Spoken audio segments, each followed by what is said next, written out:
તારે સાહેબ મારે આયામાં મારે કરુણા રાખવું, દયા રાખવું. કરુણા, દયા, ભક્તિ એ મૂડી જ છે ભારત વર્ષની સાહેબ. આ મૂડી નથી આપણી. પૈસો ટકોઈ મૂડી તો છે કે અર્થકારણ માટે છે. સાચી મૂડી ભારતની આંસુ છે, સાચી મૂડી ભારતની કરુણા છે. સત્ય પ્રેમ ને કરુણાની બાપુ વાત કરે, પરમપૂજ્ય મોરારી બાપુ. સત્ય પ્રેમ ને કરુણા. સત્ય એટલે બાપુનું કહેવું શું છે? સત્ય ગમે ત્યાંથી મળે ત્યાંથી લઈ લ્યો સાહેબ. તમને તમારો નોકર સાચું કે ને તોય માની લ્યો, એની વાત માની લ્યો સાહેબ. હા, એક શેઠ ગયા ને બગીચે, આંબાના બગીચે, તો મહેમાનો લઈને ગયા. તો ઓલો નોકર હતો ને એને કીધું કે મીઠી કેરી હોય જે આંબાની એ તું લઈ આવ્યો. તો કે ક્યાં આંબાની કેરી મીઠી છે એની શેઠ મને ખબર નથી. કે તું ચોકીદાર છો, અહીંયા બગીચાનો રખોલિયો છો, અને ક્યાં આંબાની કેરી મીઠી છે એ ખબર નથી? તો કે ના, હું રખોલિયો છું, ચોકીદાર છું, મેં તમને પૂછ્યા વિના કોઈ દી કેરી ખાધી નથી, એટલે મને ખબર નથી કે કેરી ક્યાં આંબાની મીઠી છે. આ સત્ય છે. એ સત્ય શેઠને પણ સ્વીકારી લેવું પડે. સત્ય ગમે ત્યાંથી લઈ લ્યો. પ્રેમ આખી દુનિયાને કરો સાહેબ. હામો કરે કે ન કરે, આપણે પ્રેમ કરવાનો છે સાહેબ. એ કરે કે ન કરે એ તો એની દુનિયા છે સાહેબ. એને હું આપણે લેવા દેવા? આપણે કહીએ એમ થોડા ઈ કરે, ઈ કરે. આપણે પ્રેમ કરો એને. પૂજ્ય મોરારી બાપુ એમ કહે છે, સાંભળો. અને કરુણા એ જીવવાની બાબત છે સાહેબ. સત્ય લેવાની જરૂર છે, પ્રેમ કરવાની જરૂર છે, કરુણા જીવવાની જરૂર છે.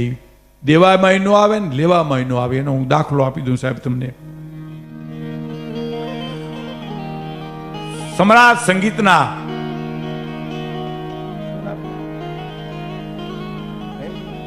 ઓમકારનાથજી સમ્રાટ સંગીતના જબરજસ્ત આપણા કુંભના મેળામાં આવ્યા એકવાર. બનેલી હકીકત. એ કુંભનો મેળો જેમ શિવરાતનો મેળો હું અને તમે કરીએ એમ ઓમકારનાથજી બધા એની હારે શિવરાતનો કુંભનો મેળો કરતા હતા. એમાં રસ્તા ઉપર એક ગરીબ માણસ બેઠેલો સાહેબ, અને દિલરૂબા પાસે પડ્યું હતું. એટલે આ તો સંગીતનો જીવ ને, એટલે દિલરૂબા જોઈને કીધું કે બજાતે નહીં હોતો, આ વગાડતો નથી તો. એટલે ઓલો ગરીબ માણસ કે બજાવું છું ને, વગાડું છું, હું વગાડું છું. તો બજાવો વગાડો, હું સાંભળું. તો કે આજ હું વગાડી શકું એમ નથી. સાંભળજો, વગાડી શકું એમ નથી. તો કે કેમ? કે આજ હું ગીરદીમાં પડી ગયો ને, એટલે લોકો મારા હાથ ઉપરથી હાલ્યા ગયા, એટલે મારી આંગળીઓ તાર ઉપર કામ કરે એમ નથી, એટલે હું વગાડી શકું એમ નથી. અને પંડિત ઓમકારનાથજી એટલું બોલ્યા, મેં બજાવું, તમે ગાઓ છો? તો હું ગાઉં છું. તો હું દિલરૂબા વગાડું? તો વગાડો ને તો લ્યો હું ગાઉં. દિલરૂબા વગાડે. કોણ? જગતનો સમ્રાટ એવો સંગીતકાર, સંગીતનો સમ્રાટ કહેવાય સાહેબ. લોકોના ટોળા થઈ ગયા, પૈસાના ઢગલા થઈ ગયા. અને પછી દિલરૂબાઈ ગરીબ માણાના ખોળામાં મૂકી અને પોતાનો પરિચય આપ્યા વિના વયા ગયા. એનું નામ કરુણા કહેવાય સાહેબ. કરુણા જીવવી પડે અને જીવવી પડે. હિમાલય ને જાવું, મારું હૈયું હિમાલય બનાવું. બસ મારે દયા કરુણા મારી મૂડી છે. સત્ય મારી મૂડી છે. હરિભજન મારી મૂડી છે. તો પેલી કડી સાંભળજો. મનના મંદિરિયામાં દીવો કરી દેખું. પેલું પગથિયું મનનું મંદિર. આ મનના ખેલ છે બધા. મનનું મંદિર છે. એમાં તમે સૂક્ષ્મ દ્રષ્ટિથી જોવો મારું મન ક્યાં જાય છે, શું વિચારે છે. હે એ જે મનના મંદિરિયામાં દીવો કરી દેખું. આ ગંગાસતી પાનબાઈ દાસી જીવને એને મનના મંદિર કર્યા હતા સાહેબ. એમાં દીવા કરી અંજવાળા કરીને જોયા છે કે આ સત્ય છે, આ સત્ય છે, આ ધર્મ છે, આ અધર્મ છે, અહીંયા જાજો, અહીંયા ન જાતા. દાસી જીવનનો પ્રસંગ તો નિરંજનભાઈ કહે છે, પણ મને એક બહુ ગમે છે, હું બધા પ્રોગ્રામમાં કહું છું. દાસી જીવન એક ગામડે ભજન ગાવા ગયા સાહેબ. એક તો જાણે રૂપના અંજવાળા હતા અને કપડાં બહુ સારા નવા પહેરતા સાહેબ. અને એને ભજન ગાતા હતા. એમાં સામે એક માણસ બેઠો, ગામ સાંભળતું હોય ને એમાં એક બેઠો હતો. એને આમ જોયું કે ભજન ગાવાના આવા ઠઠારા ન પોહાય. દાસી જીવનની કીધું આવા હોય ને ઘણા છે, હજી એ છે. એક યુગ એવો નથી કે જેમાં નથી. કે ભજન ગાવાના આવા ઠઠારા ન પોહાય. દાસી જીવન કઈ બોલ્યા જ નહીં, તો ભજનમાં લીન હતા. બીજી વાર કીધું કે ભજન ગાવાના આવા ઠઠારા ન પોહાય. અને પછી દાસી જીવન એમ કહે છે કે સામે બેન જે બેઠા છે એને શેરું પહેર્યું છે, દાગીના પહેર્યા છે, અને આટલો શણગાર છે. જો એનું કારણ હું તો કઈ તો કરે ને ઓઈ લોકો. અમારા ગામના નગર શેઠ છે, એના શેઠાણી છે, એને ઘરેથી છે શેઠાણી. એ તો એટલો ઠઠારો કરે ને એમ દાસી જીવન કે ખોબા જેવડા ગામના નગર શેઠની શેઠાણી જો એટલો ઠઠારો કરતી હોય, હું તો અખિલ બ્રહ્માંડના શેઠની શેઠાણી છું, મારે કેટલો ઠઠારો કરવો પડે સાહેબ? હે, કેટલો ઠઠારો કરવો પડે? મનના મંદિરિયામાં દીવો કરી દેખો, મનના મંદિરિયામાં દીવો કરી દેખો.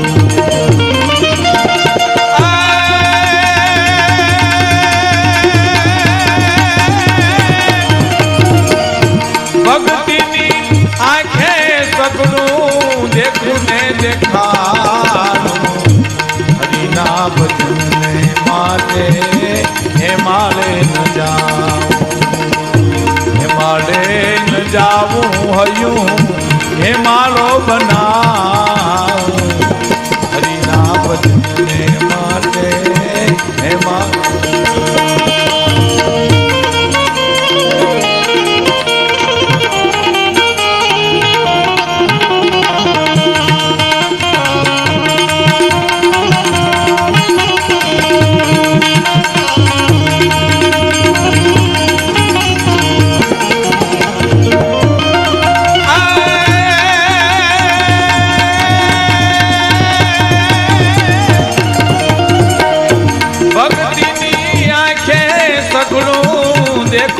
દેખાનું, હરિના ભજનને માટે હે માળે ન જાઉં, હે માળે ન જાઉં હયું, હે માળો બનાવું, હરિના ભજનને માટે હે માળે.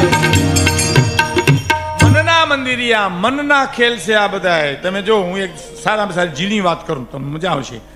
મને એમ થયા કરે, મને મારો દાખલો આપું, 100 રૂપિયા મળી જાય તો મજા આવી જાય, 100 રૂપિયા આવી જાય તો મજા આવી જાય. નીલજીભાઈ 100 રૂપિયા એક મને મળી જાય તો મજા આવી જાય, 100 રૂપિયા મળી જાય તો મજા આવી જાય. 100 રૂપિયા મળી જાય ને જે મજા આવે ને એ 100 રૂપિયાની મજા નથી, આ મને વાત મૂકી દીધી એનો ત્યાગની મજા છે સાહેબ. એ મને રટણ મૂકી દીધું એનો આનંદ છે. 100 રૂપિયાનો મનના જ નથી ખેર. આ અતિ શ્રીમંત, અતિ કરોડપતિ માણસ, અતિ રૂપિયાવાળા માણસો દિવાળીના કેટલા બહુ મોટા મોટા ફટાકિયા લે આવે, બહુ મોટા મોંઘામાં મોંઘા લઈ આવે, પણ ફોડોવાર પાસે ઝૂંપડપટ્ટીમાંથી બોલાવે. એના છોકરા કોઈ હું વાળા ફોડી ન હોગે, એ તો ઓલ્યા આવે અને એ દિવાળીઓ મૂકે ધડાધડી કરે, પણ એને મજા ન આવે, આપણા નહીં ને. એમ કોકના મનના ખેલ નથી. હું છે હું એક ભાઈની ઘરે બેહવા ગયો ને એવા ફટાકિયાના અવાજ મીંડા આવવા રમેશભાઈ કે મેં ગરદને કીધું, મેં કીધું એટલા છોકરા ફટાકિયા ફોડે? મને કે કાંઈ કોઈ ફોડતું નથી, અંદર આવો ને કેસેટ કરી લીધી ફટાકિયાની કેસેટ. જઈ ઈચ્છા થાય થી બટન ટેપનું દબાવી દઈ એટલે ધડાધડી વાગ્યા કરે. હવે આને આ મનના ખેલ નથી તે શું છે બીજું છે? હે, મનના ખેલ. મનના એક નગર શેઠની હવેલી હળગી ગઈ સાહેબ. હવેલી હળગી ગઈ, જુવાળા નીકળી, ધુવાળા. ઓય બાપલ્યા, શેઠને કોઈ કીધું તમારું હળગી ગયું બધું. એ માથા પછાડતા પડતા હમણાં રહેવા દો ભાઈ, બધું રહેવા દો, હમણાં રહેવા દો. પાણી કોઈ નહીં પીવાની જરૂર નથી. બહુ હોય જરૂર હોય એને લેજો, પણ કઈ બહુ અનિવાર્ય જરૂર નથી. એના માટે આપણે ઇન્ટરવ્યુ રાખશું કે જેથી કરી આપણે એને ન્યાય આપી શકીએ.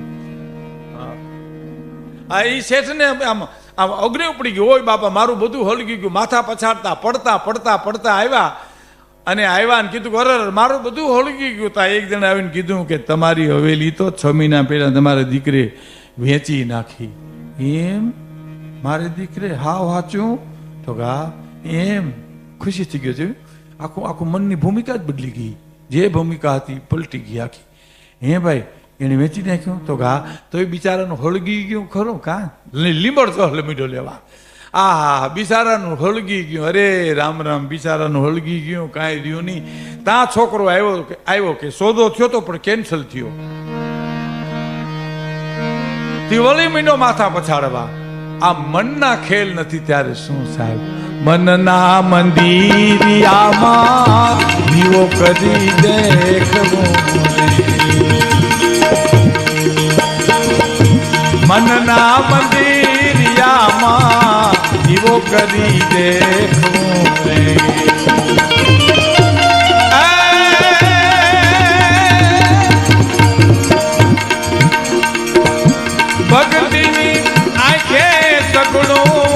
તુને દેખાડું હરિના ભજન માટે માલે